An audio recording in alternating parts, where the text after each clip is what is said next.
The goal is to work smarter, not harder, and to show up so you can perform at your highest and most efficient more times than not. Today I'm going to talk about two different strategies that I have used and are currently using to hack my productivity so that I get more done and I am performing at a higher level when I'm doing these specific tasks. Hey, my name's Eker and welcome back to this video. I'm very excited about sharing this little productivity hack that I've been using and continue to use. But let me tell you a quick story of how this started to happen. Well, I make these videos and I've been making these videos every single week. And at first I was like, yeah, I'm making a video every single week. Let's go, we got this. And now I'm on 53 weeks of videos. Not saying that I don't love them, not saying that it's freaking not awesome and great practice and great experience, but to have this on my calendar every single week for me to do the video, write the email, and put it together takes time. And guess what? Some weeks are busier than others. And guess what? This puts a big hole in my calendar of taken time. It's like a recurring meeting every single week. So I said to myself, man, I am just not really being smart with my time right now. And there's gotta be a better way for me to do this. Well, there is. It's called content batching. Content batching is something where you start to think about what you're gonna do in advance and put your content out in a structured way where you are actually recording your content in advance. So we've gone through this process now. I know this process for a long time, but I haven't actually used it. And sometimes I've used it in the past, but for these recurring videos to keep them fresh, to keep them current, I've been doing them on a weekly basis. But guess what? Some of these last videos that I feel like over the last 8 weeks haven't been my best videos because I've been in a pinch to get them done. And so I wanna show up the best. I wanna give the best content possible. I wanna make sure that I'm delivering everything that I'm saying. And so if I can show up in a better state and in a flow and know exactly what I'm doing without having to force something together, the videos overall are gonna be better. So here's how the content batching process works for us. See how you can use it for yourself. And this is strategy number 1 of 2 that I'm gonna talk about today. So here's how it goes. Number 1 rule, or the principle that you should be thinking about, is something that I talk about quite often. Number 1 is you gotta have thinking time to plan and prepare. Thinking time is where we start to do research for the different topics we want to talk about, that we feel comfortable talking about, and things that we know that people are searching for online.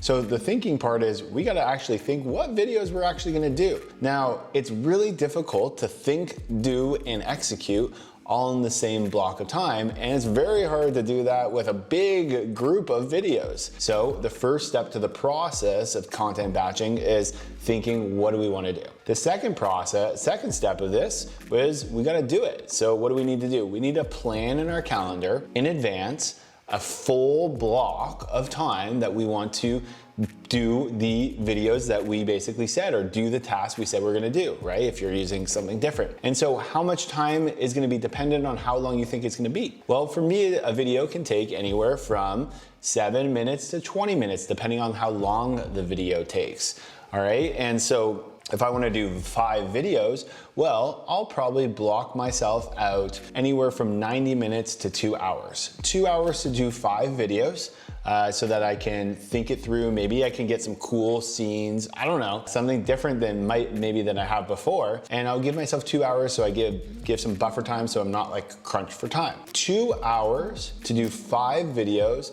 which saves me 5 weeks of recurring tasks. So 1 week, I do the videos, then I got 4 weeks of buffer time, right? 4 or 5 weeks, depending on if I'm doing a video a week. And so what that means is that for those next following weeks, guess what I'm not doing?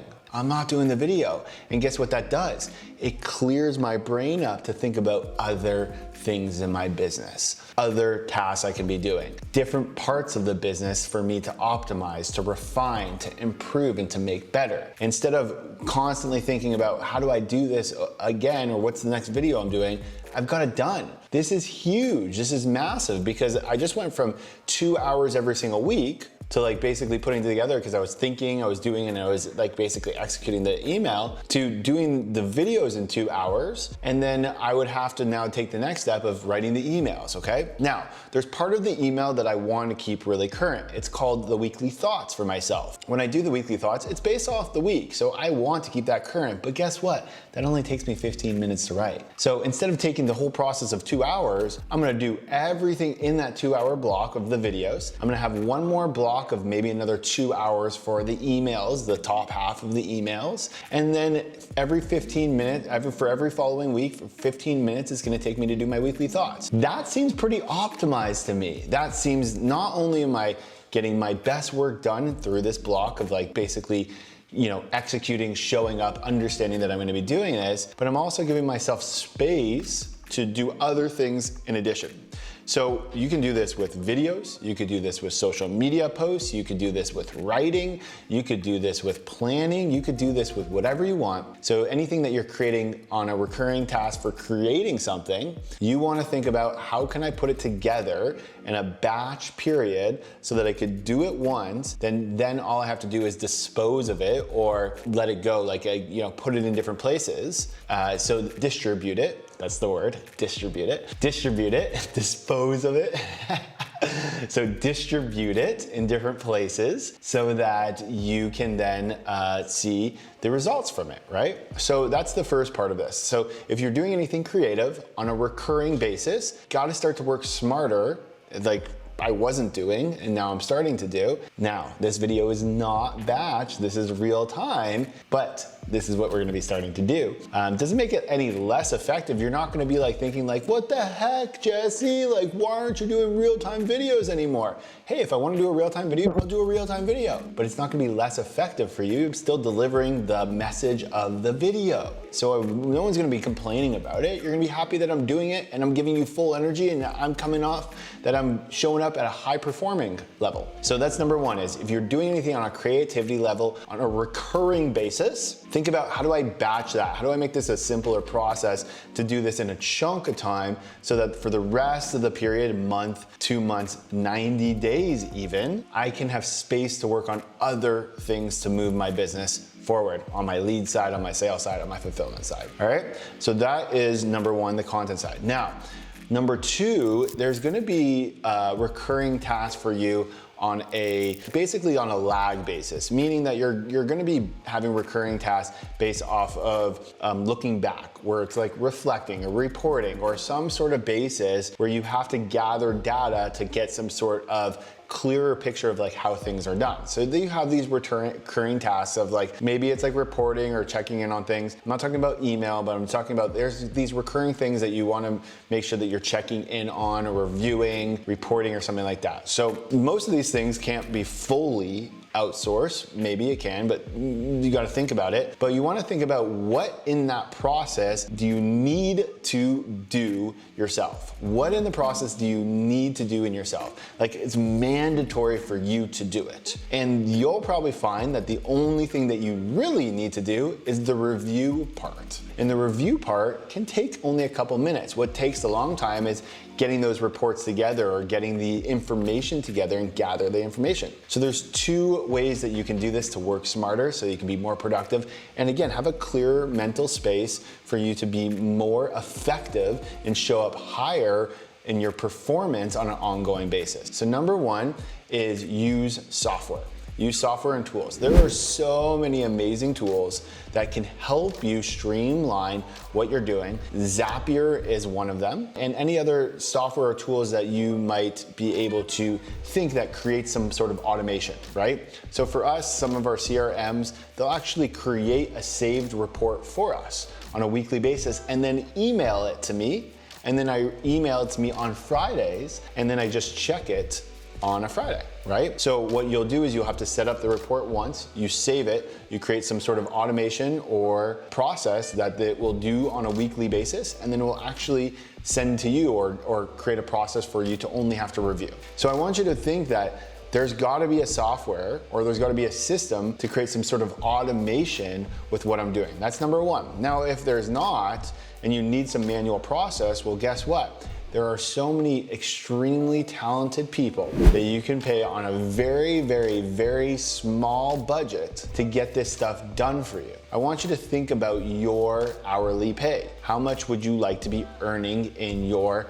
business, or how much would you like to be earning your income? If you're focused on doing these processes and it's taking you an hour, 2 hours, 3 hours, 4 hours to do on a weekly basis, well, that's gonna be eating into the amount of money that you actually make, because those are 4 hours you could be spending somewhere else. So if you only need to be doing the reviewing part, and that takes about 15 to 20 minutes, okay, that gives you 3 hours and 40 minutes to do something else, to elevate your work. So the 3 hours and 40 minutes that you could be giving to someone else, you could be paying them 15, 20, 50 bucks a week. Okay, 50 bucks a week times 4 is what? 200 bucks a month, 200 bucks a month. Can you use the 3 hours and 40 minutes, 3 hours and 40 minutes to make an extra 200 bucks for the month? I think you can. Actually, I know you can. So it's about creating the system for you to succeed so you're not going down the same hole over and over again. Now, here's one of the biggest mistakes I see most people make is they try to delegate the process before they actually do it. So one of the things that's really important here is I've done 52 videos for 52 weeks, right? I've done a weekly video. I understand how the process works. Now, if I tried to do this before, I might have not been in the groove of where I'm going. Now, I could have done this after 10 videos.